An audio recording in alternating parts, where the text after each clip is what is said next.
Hai semua, kami dari 3 kelompok 3, hari ini akan mempresentasikan mengenai analisis report pada CV Permata Batam Sukses Indo. Sebelumnya, perkenalkan anggota kelompok kami terlebih dahulu. Yang pertama Andri, saya sendiri Grace, Jeffy, Joanne, Vanessa. Nah, perkenalan dari CV Permata Batam Sukses Indo, mereka merupakan sebuah perusahaan yang bergerak di bidang jasa perbankan. Proses bisnisnya melibatkan pencarian dan kontak dengan calon klien dengan harapan mereka akan menggunakan jasa perusahaan dalam membantu perbankan bisnis mereka.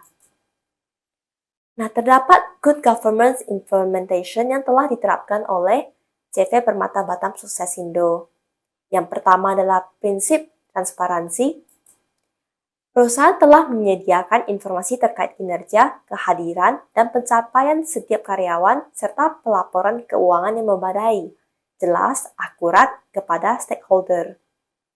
Nah, perusahaan telah memberikan informasi yang jelas dan komprehensif kepada pelanggan mengenai produk, syarat, resiko, dan biayanya. Mereka telah jujur untuk tidak menjanjikan 100% keberhasilan untuk mendapatkan pinjaman. Yang kedua adalah prinsip akuntabilitas. Terdapat kebijakan antar perusahaan dan klien yang tercantum perusahaan yang akan bertanggung jawab bila terjadi kebocoran privasi data klien dan akan disanksi sesuai dengan peraturan yang berlaku. Terdapat reward dan punishment yang jelas kepada setiap karyawan yang berhasil atau gagal untuk mencapai targetnya pada minggu itu. Yang ketiga adalah keadilan. Adanya corporate rules dalam hal mencegah perebutan klien antar karyawan. Ini untuk mencegah terjadinya kecurangan dan konflik yang dapat merugikan perusahaan. Terdapat sistem dan aturan peningkatan dan penurunan pangkat karyawan yang jelas sehingga setiap karyawan mendapatkan kesempatan untuk mengejar peluang tersebut. Yang keempat adalah tanggung jawab. Setiap karyawan memiliki tanggung jawab untuk bersikap profesional, mematuhi etika, menjalankan tugasnya dengan baik dan melaporkan tugasnya kepada tim leader atau deputy team leader setiap hari. Karyawan menjaga protokol perusahaan dalam menjaga keamanan data klien dengan menandatangani perjanjian penjagaan informasi perusahaan, supaya data klien tetap terjaga dan tidak dibocorkan.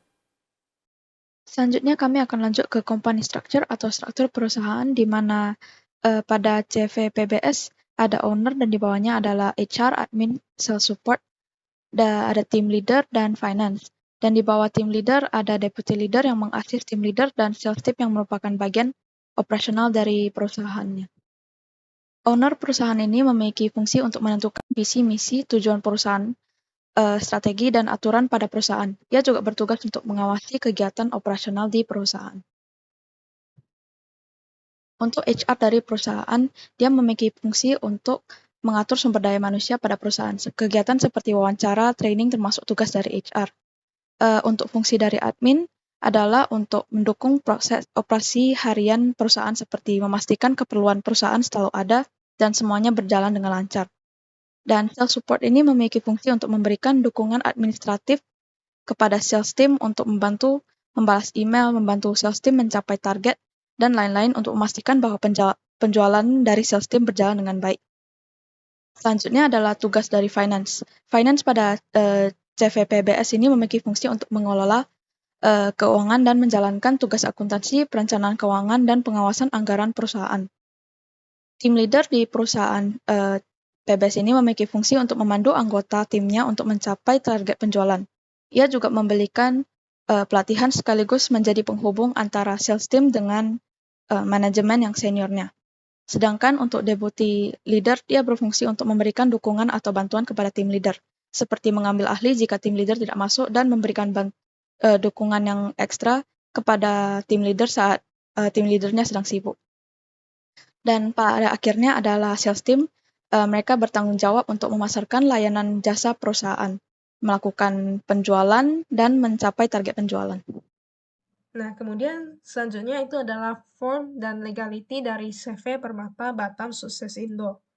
Yang pertama itu ada bentuk usaha. Bentuk usahanya itu adalah CV yang merupakan bentuk usaha yang terbentuk dari satu orang atau lebih dengan cara meminjamkan uang.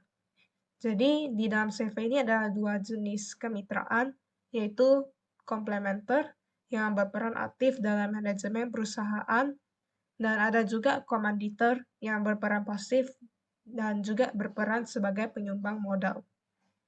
Nah, selanjutnya itu legalitas perusahaan, itu memiliki izin dan legalitas badan usaha seperti surat izin mendirikan usaha, surat pajak, surat kontrak dan perjanjian, dan lain-lainnya. Selanjutnya ada regulasi perusahaan, itu melakukan regulasi standar dalam bidang telemarketing, seperti penanganan nomor yang tidak boleh dipanggil atau do not call. Ada juga marketing yang jujur dan mengikuti hukum ketenagakerjaan. Jadi untuk lebih detailnya, ketenagakerjaan ini meliput hal seperti masa percobaan, jam kerja, gaji karyawan, tunjangan, dan juga masing-masing karyawan itu tidak boleh membocorkan data-data perusahaan dan peraturan dalam perusahaan. Selanjutnya itu ada privasi data. Jadi, data yang diperoleh oleh karyawan ini tidak boleh disebarluaskan atau diperjualbelikan. Maka diadakan peraturan dan regulasi yang ketat agar data klien tidak bocor ataupun dipersalahgunakan. Misalnya itu adalah dengan membuat karyawan menandatangani janji untuk tidak membocorkan data-data perusahaan. Oke, selanjutnya core value dari perusahaan ini terdiri dari yang pertama honesty, yaitu bersikap jujur dan transparan dalam proses transaksi tanpa menyembunyikan rincian yang relevan, termasuk biaya, persyaratan, dan potensi risiko apapun. Klien harus memiliki pemahaman yang jelas tentang transaksi yang dilakukan. Selanjutnya, client first, yaitu kepentingan klien adalah prioritas, membantu mereka menemukan produk yang paling sesuai dengan kebutuhan mereka. Bahkan bila itu berarti bekerja sama dengan pemberi pinjaman yang berbeda atau merekomendasikan solusi alternatif. Kemudian clear communication, yaitu karyawan harus memastikan bahwa klien sepenuhnya memahami proses transaksi, mulai dari prakualifikasi hingga penutupan. Ini termasuk menjelaskan istilah dan pilihan yang rumit dengan cara yang mudah dipahami klien. Selanjutnya confidentiality, yaitu menjaga privasi data dan kerahasiaan klien. Perusahaan harus menangani semua informasi klien dengan sangat hati-hati dan tidak mengungkapkan informasi sensitif kepada pihak yang tidak terlibat tanpa persetujuan klien. Kemudian yang terakhir yaitu integrity, yaitu berkomitmen teguh terhadap etika, mengikuti standar hukum dan prinsip moral dalam seluruh aspek operasi bisnisnya. Jadi kesimpulan dari ini adalah perusahaan CV Permata Batam Sukses Indo merupakan perusahaan yang bergerak di bidang jasa perbankan. Perusahaan berbentuk usaha CV, Komanditer Venture, di mana terdapat surat legalitas dan peraturan yang harus dipenuhi untuk menjalankan usaha. Struktur usaha terbagi secara fungsional, dengan owner berada di atas rantai komando struktur organisasi. Ia yang menentukan arah tujuan dan aturan yang berlaku dalam perusahaan, dan juga dibantu oleh karyawan-karyawannya untuk mencapai tujuan yang ditentukan. Dari analisis yang telah dilakukan, CV Permata Batam Sukses Indo telah menjalankan tata kelola perusahaan yang baik. Perusahaan telah menerapkan 4 prinsip good governance dalam menjalankan usahanya, yaitu transparansi, akuntabilitas, keadilan, dan tanggung jawab.